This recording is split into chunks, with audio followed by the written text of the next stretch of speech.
اسلام اور پاکستان، افواج پاکستان یا وزیر اعظم پاکستان، اور اب بشرا بی بی پر گھٹیا تنقید اور الزام۔ آخر ایک سب سے پیچھے کون ہے؟ یہ ملونہ کہاں سے گائیڈ لیتی ہے اور اس پر کوئی بولتا کیوں نہیں؟ السلام علیکم ناظرین، میں ہوں حافظ اکرام اور آپ دیکھ رہے ہیں 32 news T V YouTube channel. Marvi Sarmad کا گھٹیا ٹویٹ، آخر اس عورت کو کس سے تکلیف ہے؟ کبھی خواتین کو اپنے غلیظ نعروں کی لپیٹ میں لے کے فحاشی و عریانی پر مبنی پروٹیسٹ کرتی نظر آتی ہیں، تو کبھی ملکی اداروں بالخصوص پاک افواج کے خلاف بزبانی کرتی ہیں۔ اگر پاکستان کی بات کریں تو یہ ملونہ یہاں تک بھی کہتی پائی گئی ہیں کہ پاکستان کو اسلامی جمہوریہ نہیں بلکہ سیکولر ریاست ہونا چاہیے تھی، اور تو اور اس کی بدزبانی اور بےہودگی سے مذہب تک نہ بچ سکا۔ اس نے چند دن قبل عیسیٰ علیہ السلام کے بارے میں بھی بہت نازیباں ٹویٹ کر ڈالا۔ اس کو مسئلہ کس سے ہے؟ اسلامی ریاست سے، ملک پاکستان سے، یا مذہب اسلام سے؟ آج تک اس کی انکم سورسز کا بھی پتہ نہیں چل سکا، جبکہ اس کا رہن سہن شاہانہ ہے۔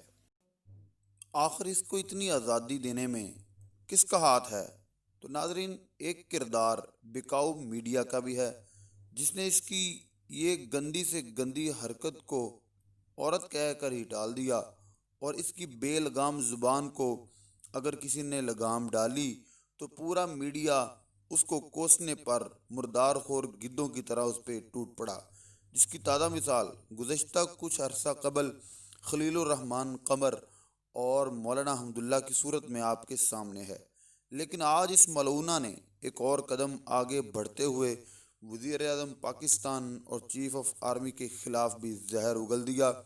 اگر بات یہیں تک بھی ہوتی تو کچھ برداشت تھی، مگر اس نے خاتون اول بشرا بی بی کے بارے میں گھٹیا ترین الفاظ استعمال کیے، وہ کہ جنہوں نے نہ کبھی ٹویٹ کیا، نہ پریس کانفرنس کی، اور نہ کبھی سیاست میں دلچسپی لی، ان کے خلاف زہر اگل دیا، اور وہ ایسی بات کر ڈالی کہ جس پر نہ تو ٹرانسلیٹ کر کے بیان کیا جا سکتا ہے اور نہ ہی اس کی وضاحت کر کے تبصرہ کیا جا سکتا ہے۔